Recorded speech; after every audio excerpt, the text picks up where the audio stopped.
So, obviously this doesn't look like Munich, and we have a reason. It's just like round 3 in Spain last season from Spain.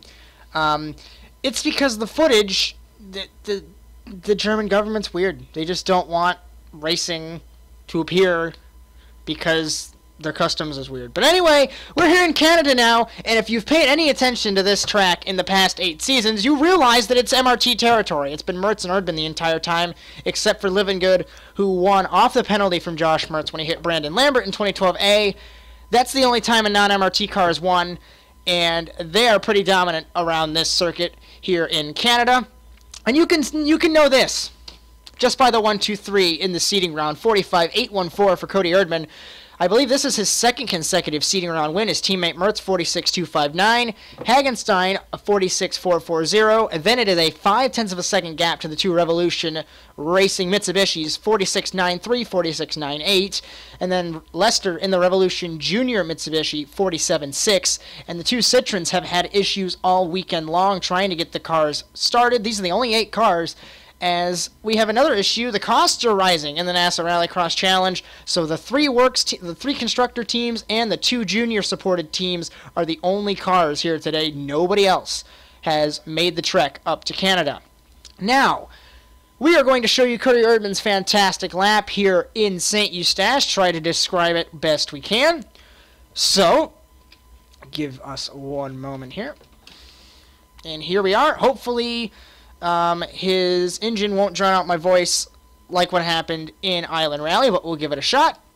So here we go. In St. Eustache for round number 5 of the 2014B Championship. Erdmann on board 82, fastest in the seeding round. Exit front turn 4 on the oval, which is banked. You brake into the right, left, right chicane, turns 1, 2, and 3. You want to clobber those curbs as much as you can because that's the fastest way around the track. The curbs are very slippery. Out of turn 3, over the jump, you want to clip the yellow curb into the double apex left-hand corner, which is the dirt section. As you can see, Erdmann had issues. Everybody had issues on their seat. As the wind is not playing nice, as you go over the water, all 4 tires must go in the water. And the jump, which is very scary, because if you pin the throttle, you'll go up in the air. Erdmann does not pin the throttle. To the left is the long cut. To the right, as we are going, is the regular course. And that was a quick lap around turns 3 and 4 of the oval, which is the final corner of the RallyCross track. And that was the fastest lap in seeding for Cody Erdmann in car number 82. And that gives him pole position to go into heat number 1. It will be his teammate, along with, I believe, the 2 Citroens will be the cars in this heat. As here we are.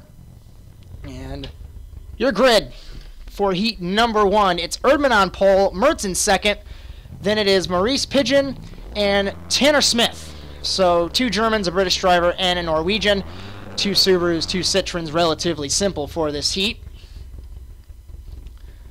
As we're getting ready, everyone getting lined up. We didn't give you the format graphic. It is basically the same as all other races. Heats are 4 laps apiece, Joker once, LCQ 3 laps, Joker once, final 8 laps, Joker twice, final will be 6 drivers, top 2 advance. As we're getting ready for heat number 1 here in St. Eustache, and it's lights out and away we go, and off the line it's Smith and Erdmann side by side, as Pigeon and Mertz had an issue on the start, and this will leave Erdmann out and away from the rest of the field. This is what he did last week in Germany, no spoilers however, and he did that 2 weeks ago in Island Rally. Now over the water for the first time. Smith had issues, so this allows the sister Subaru of Mertz through to second. And now, I hate to sound mean, but the Citroens have been off pace all weekend, and this is going to see if the double champion can catch his teammate. There he goes to the Joker in car number 81. Smith goes regular, and Pigeon will go regular as well. Coming around to end lap number 1, it's going to be Cody Erdmann. Your leader in car number 82 got the jump on the start. Tanner Smith now cycles back to second, and Mertz will be in third now. But he has completed his Joker, the slowest lap here at St. Eustache. And I told you on the onboard, you see the curves. If you clobber them, the Subarus are very fantastic over the curves, and it allows them to keep that speed advantage. As Mertz runs it wide in car number 81. Erdmann pulling away from Smith. Smith should duck to the Joker any time now. And Erdman, issues over the jump. We haven't seen that, and that will send him to the Joker along with Smith. So from the helicopter, you see Erdman. There is Mertz. Where will he come out? He will pass Smith, but he will not get by Erdman, as Erdman will lead with 2 laps to go. So lap times, 46.0 Mertz, 49.3 Erdman, but that's because his fastest lap did not register. And now it is a full-on duel between the 2 teammates to see who will get pole position for round 5. As I'm going to describe as much as I can from Germany, except for spoiling the winner, but Mertz had a very off day, very cold day in Germany and Munich. He was not very fast. And 5th in the seeding round for the double champion. Erdman was fastest, so it was not a good day, as Erdman pulling away ever so slightly. We're going to see lap times here coming to the white flag as he takes it. At the line, 45.7 Erdman, 45.728, 45.728, 45.777, fastest cars on the track. Erdman sideways. Now this, there's no gap. I told you there was no gap gained. So I don't think the positions will change unless Erdman catastrophically wrecks, as Smith and Pigeon will probably go to the LCQ. Pigeon way off the pace in the sister Citroen, as the second Citroen has rarely run this season, and Tanner Smith is not happy with the Citroen equipment. Citroen has not been a good manufacturer, as MRT had issues. Now Tanner Smith Racing has issues, but whoever doesn't have issues, it's Cody Erdman, as he rounds the final corner and is victorious in heat number 1, as his teammate will transfer through, and the 2 Citroens, as stated, will head to the LCQ. It'll be Smith and Pigeon, your first cars in the LCQ here for round number 5. And there was only 8 cars, so you could tell who is in this next heat. And this should be entertaining, as these guys always put up a good show. On pole, Tristan Hagenstein in the junior Subaru. Then it's Casey Lester in the junior Mitsubishi. And the 2 title protagonists from last season, Chris Wetz and Dylan Livingood. Car number 71, car number 51. Remember, they did not take up the option for car number 1 and 2 for a 4th season. As Livingood said, I want to see how good I do in the 51 after a championship. Maybe the 1, maybe, you know, it's just in my head. So, the grid for, where is it? Heat number 2. It's Hagenstein, Lester, Wetz, and Livingood. As we're revving them up for heat number 2, and it's lights out, and away we go. And off the line, Livingood gets the whole shot, maybe Wetz side by side with him. Tagged is Wetz and Hagenstein, and that's a red flag, 2 cars. As we've been waiting to use that graphic, and we got to use it. And it looks like the start, they just bottled up. Wetz got tagged by Hagenstein, and Lester had nowhere to go. So now, the cars will round the grid once again, and try it again here in St. Eustache. And we're going to see here what'll happen between these drivers, as the start here at St. Eustache is relatively tricky. It's really hard to get right. So here we go. We're gridding them up again. And this time Wetz is going to give plenty of room to Lester. Lester's probably not going to go on the start. So here's the grid again. It's Hagenstein, Lester, Wetz, Livingood. You have, 19 wins between the 2 on the outside? Hagenstein has none, but he's got a few podiums. And Lester has nothing. Sorry to be mean to Casey Lester, but the development team is doing exactly that. We're getting ready for the restart here in heat number 2, and it's lights out, and away we go. And off the line, will we get a clean start? Wetz pinches Livingood. No, we do not have a red flag, and Hagenstein leads into corner number 1. As Livingood tries the inside, can he make it stick? Contact nearly between the 2 cars, and Livingood will take the fight to Tristan Hagenstein and take the lead through the water and down the backstretch. Over the jump. For the first time, who will go to the Joker? Hagenstein does. The 3 Mitsubishis do not. So let's see where this puts Hagenstein. Wetz is sideways under the wall. So is Lester. and it'll put Hagenstein back in the order. Lap 2 now. Living Good pulling away. Wet second, Lester third, Hagenstein fourth. So we're going to see if this will allow Living Good to pull away. See if we can see the gap there. There you go. There's the gap between the two teammates.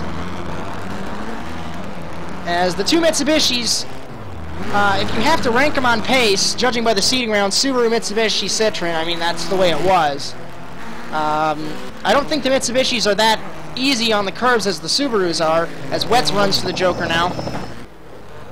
So we're going to see here from helicopter focusing on. There's the merge. No issue. 2 laps to go. And now Lester, I believe, has taken the Joker, so he will filter back to last. And this is the transfer spot between... as Hagenstein has thrown it off the track, so has Lester. So that has sealed the fate, I believe, for Chris Wetz.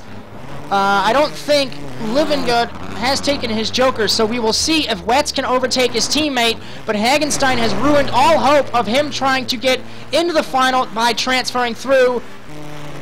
There goes Living Good. As we're going to come to the white flag. Will Wetz be able to take the fight to him? Where's he at? There he is! It looks like it's going to be no contest between the Revolution teammates. It's not. Wetz hits the wall. As the white flag is out, and now these two are battling for the transfer spot as Living Good is pulled away. No issue through the Joker. And 46.2, 46.4, 48.5 lap times. As Hagenstein having issue through the chicane to try and take the fight to Chris Wetz. Living Good's cruising. Wetz is kind of worried. And Hagenstein's telling himself, well, if I don't make it, I can just go to the LCQ. As the LCQ has been a safe haven for Tanner Smith and Tristan Hagenstein this season. But you can't always rely on it. As rounding the final corner, the quadruple defending World Drivers Champion's going to continue his heat streak as he wins the heat here in St. Eustache. And it's Wetz transferring through with Hagenstein in third. And it looks like Lester has had a failure in car... No! Car number 50. And issues between the Revolution cars there. As we are getting ready for the LCQ. As here we are. Getting ready. Cars are on track, so we do this. Your grid for the LCQ. It's going to be Hagenstein on pole. Going to be Lester in second. Then it's going to be Pigeon and Smith. So, the junior cars and then the whole Citroen manufacturer team is going to be in this. So this should be a good race. It's going to be 3 laps, and the top 2 will advance. The battle is between Lester and Hagenstein for the 20 points in privateers. So, who knows? We have that battle. Lester jumps. It's lights out, and away we go. Off the line, Pigeon gets the whole shot in car number 22, but he is the rookie, and he's got 2 experienced drivers sandwiching him as Hagenstein gets pushed out wide. As now Smith ran it wide. Lester tries to take the fight to him, and the 2 Citroens are battling. Smith took the fight to his teammate. Lester gets turned off the back bumper of Pigeon, and now it's Hagenstein leading. From Smith, from Pigeon, and then Lester. To the Joker goes Hagenstein, so does Smith, so does Pigeon, and Lester will go as well. So everyone got the strategy out right away. So now it's 2 frantic laps of action to see who transfers through. So, it's all about if Tanner Smith can catch Tristan Hagenstein, or if the Subaru will romp away to another LCQ victory. And judging by the pace, I wouldn't want to vote against him, but if you voted against him, you wouldn't be that good. You wouldn't be that smart. As Hagenstein through the water. Remember, you have to take all 4 tires through that water. We had an issue a couple seasons ago where a driver did not, and they got penalized.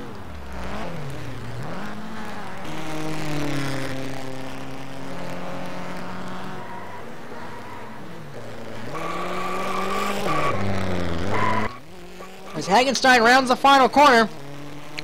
White flag is out. Tanner Smith has fallen off the pace from Hagenstein. 46-8, 59-1. Lester 48-4. And Pigeon looks like he has had an issue with a 59-4. So Tristan Hagenstein's impressive last half of last season. It started right after St. Eustache, right after Mertz got penalized with all those podiums. He had a stellar last half of the season. This season has been kind of slower, but anything can happen in NASA Rallycross, and it generally does.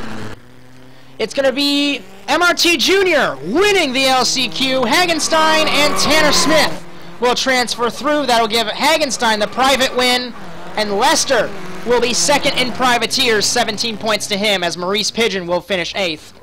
7th place points overall to Casey Lester in car number 50. As we're getting ready for the most important race, and it's the final. As the cars are pulling up to the grid. This is what we have. It's Erdman Mertz on the first two grids. Then it's Livingood and Wetz. And then it's Hagenstein and Smith, 5th and 6th. So it's going to be a 6-lap race here. We have the 2 Subarus, the 2 Mitsubishis, the main 2 manufacturers in the NASA Rallycross Challenge, the junior Subaru behind the 2 teammates, and then it's the lone Citroen of Tanner Smith that has appeared in almost every final this season, I do believe. Round number 5 of the 2014 B season, getting ready to go, and we're lights out, and away we go! And off the line, Mertz misses the start, it's Livingood out front, Erdman gets through by Wetz, Wetz 3rd, Mertz 4th, Smith 5th, Hagenstein 6th, into the dirt corners for the first time graphic issue there, and it's Erdman battling with Livingood. Will he take the fight to him? Yes! Erdman side by side, over the water, still side by side, half a car length, down the backstretch. For the first time, it's side by side, Livingood and Erdman. As here we go, Mertz in 4th, Wetz 3rd, straight goes, Wetz into the tire barrier, as Hagenstein goes into the Joker. Livingood undercuts Erdman for the lead. Rounding the final corner, it's lap 2 already. Livingood, Erdman, Mertz. As Wetz has plowed it into the tire barrier, it's Livingood leading the 2 Subarus. Erdman cuts the track, has to slow down just a tad. Mertz wants to get by his teammate. He needs to catch the 51. This is a 3-way tie in points. So who knows what'll happen. Erdman in second, sandwiched between the 2 champions, your 2013A runner-up, wants to get a championship of his own. Erdman slow over the jump. He goes to the Joker as Livingood and Mertz pin the throttle always over the jump. Rounding the final corner to begin lap number 3. And it's Livingood who still leads, followed by Mertz. Lap times, once they update, 46.3, 46.4, 47.2, 49.5, 152.305. That has updated. 50.6. Livingood runs it wide. Mertz takes the inside on car number 51. He couldn't make it happen that time. Through the water. Livingood got through it relatively decently. So did Mertz. He's getting close. Slipstream down the backstretch. Car 51, car 81 over the jump. Mertz lands on his back wing, and they have crashed. The 2 title protagonists, as Smith has crashed into him. That's a red flag. That is immediately a red flag here in St. Eustache. As what an incident between Livingood and Mertz. Let's see if we can get a replay there as to what just happened between the 2 of the 3 this season title protagonists, but the 2 title protagonists from all the rest of the seasons of the NASA Rallycross Challenge. Let's see if we can get a replay here. Quarter of the speed, going over the jump. Mertz was so much faster than Livingood, landed on his rear wing right there. And typically when you land on the rear wing, it's not a good idea, and they would have been fine, but Smith plowed into them and then caused that mess. It's just like Lambert and Wetz in one of the races here last season, one of the heats, I believe, when they crashed. But there's the grid again. We're not going to give you the back row because you don't need it. But it's Erdman on pole, Mertz is in second, Livingood third, Wetz fourth. Fifth, Hagenstein, sixth, Smith. So here we go. Because it was before halfway, we have to re-grid entirely an 8-lap, 2-joker race. Unlike Valkenswaard, where we had over half the race done. If you have over half the race done, it's only a 4-lap, 1-joker race that has been changed in the rulebook. So once again, a full race restart. Revving them up for round number 5 here in St. Eustache, and it's lights out and away we go. Livingood hole shot. Mertz misses the start again, and it's Erdman side by side with him. Wetz is in third. It's a mirror image of the last start as Mertz tries the inside on Wetz. He tried it for a moment. Now, having issues with the graphics still. Sorry about that. It's been a couple of weeks. Livingood and Erdman. Wetz, Mertz, Hagenstein, Smith battling for fifth. Will Livingood and Erdman go to the Joker? It looks like Wetz will. Mertz will as well. On the outside, Mertz tries to make it happen. He stays on the track and hits Wetz. Wetz runs it wide, and this will put Mertz through to third. As lap number 2 begins, it's Livingood and Erdman out and away from the rest of the field. Mertz is now in third. He's taken one of his 2 Jokers. Erdman now wants to push hard to try and catch Livingood, because tentatively, I believe Erdman is the points leader. No, Livingood and Erdman are tied on points because they both won the heats. So they are tied. Mertz is a point down on them. So whoever leads will get the points. The points lead, I should say. As Livingood will not, Erdman will go to the Joker in car number 82. As Hagenstein has moved to the 4th position. As Livingood now, Erdman holds second. Livingood now, lap number 3. Erdman second, Mertz third. Smith now fourth as Hagenstein has taken to the Joker. Wetz in last. So, lap times currently 45.2 Mertz, 46.2 Livingood. So Livingood pushing. His last lap was his fastest, but it was a second slower than Mertz.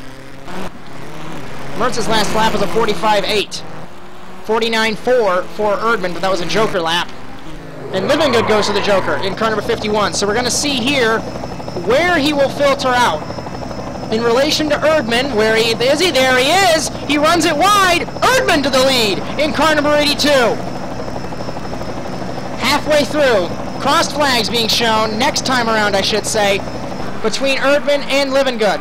Livingood runs it wide, so does Mertz! So both of the 2 champions are having issues in car number 51 and 81. And this allows Erdman to stomp away with the race lead if he can. He wants to try and pull away. Last lap, 46.1 from Mertz, 49.6 from Livingood, 45.7 Erdman. Tanner Smith in 4th, 5th Hagenstein, 6th Wetz. Who will go where? Erdman to the Joker, Livingood to the Joker, Mertz to the Joker. This should cycle Smith. Where will he go? Erdman, Livingood, Smith in 3rd. Smith tries the outside. It's not going to work on Livingood. Crossed flags, lap 5 beginning. This is getting good. Now you have a car that has a Joker left in between 2 cars that have finished their Jokers. So we will see if he will get in the way. As Erdman pulling away, lap times have not changed on the leaderboard at least, fastest laps I should say. So it's Erdman, Livingood, Smith, but Smith will probably take the Joker this time in car number 13. Then Hagenstein and Wetz waiting for these guys to potentially have an issue.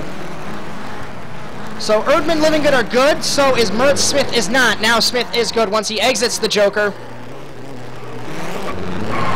So rounding the final corner, it's going to be 3 to go for Cody Erdman in car number 82. And I believe he is untouchable because it's a battle now between Livingood and Mertz to see who will get the second spot. 4th is Hagenstein, 5th is Wetz, 6th is Smith, Smith having issues in car number 13, I believe. On the radio, a potential engine issue for car number 13. Hagenstein and Wetz battling. Wetz off the road, making sure everything is okay with the drivers in the back of the field. Mertz pushing hard, trying to take the fight to Dylan Livengood. Coming to 2 laps to go for Cody Erdman. Like I said, he's pulling away. This battle is getting good. Livengood, Mertz, the 2 title protagonists are battling hard. Mertz getting close, tries the inside. Will he make it happen? No, he thinks better of it. He knows not to try and force an issue against Dylan Livengood. He got through the water so much better than Livengood on the outside. 2 wheels still on the track, and you know Mertz is desperate to get by Livengood. Over the jump. Will there be an issue for 51 and 81? Will they? No. Mertz sneaks by. Will Livengood take the fight? Mertz runs it wide. Livengood runs it wide. Will he do the undercut? He does. Side by side out of the final corner as the white flag is in the air for Erdman. These 2 are battling for second and potentially second in the points as Mertz tries the inside. Livengood tries it. Livengood runs it wide. He hits Mertz and hits the wall as Hagenstein plows into him. And this has potentially blown the championship wide open. The engine issue has been confirmed on Smith. Blown engine for the Citroen C4. He will finish in 6th. Final car in the final. Wetz has gotten through to 3rd. Hagenstein will be 4th. But where have we seen this before? If they can make it through the final corner, it's going to be, I want you to count. You don't have to count. Off of the final corner, it's a 5th 1-2 finish and the 2nd consecutive for Erdman and Mertz as MRT brings it home in Canada. Then it's Wetz in 3rd. Hagenstein misses out on the sweep in 4th, and Livengood blows 2nd away, finishing in the 5th position. And the aforementioned Tanner Smith finishes in the 6th position. There is your official results here in Canada, and what a race it was. Erdman, Mertz, Wetz, your podium, Hagenstein, Livengood, Smith, and then Lester and Pigeon. The Drivers' Championship was a 3-way tie, and now it's Erdman on top with 86 from 4 to Mertz with 82, Livengood 78, Smith 64, Wetz 64, Hagenstein 61, Lester 42, then Bellamy, Panko, and Messina were not here today. The Constructors' Championship 168 Subaru, 141 Revolution, 95 to Citroen, and the Manufacturers' Championship looks like this. They've won every single race aside from Valkenswaard. It's 101, 82, 66, 35, Subaru, Mitsubishi, Citroen, and Ford. So that, there we go, was round number 5 here in Canada, and what a race it was. Next week, we will see the return of NASA RallyCross to Talladega, and if you remember what happened at Talladega last season, Mertz does not like to be blocked as he crashed into Dylan Livengood intentionally, which pretty much sealed the rest of his championship defense season. So congratulations to MRT on a 1-2 finish. We'll see you next week in Talladega. Thank you for watching, and so long, everyone.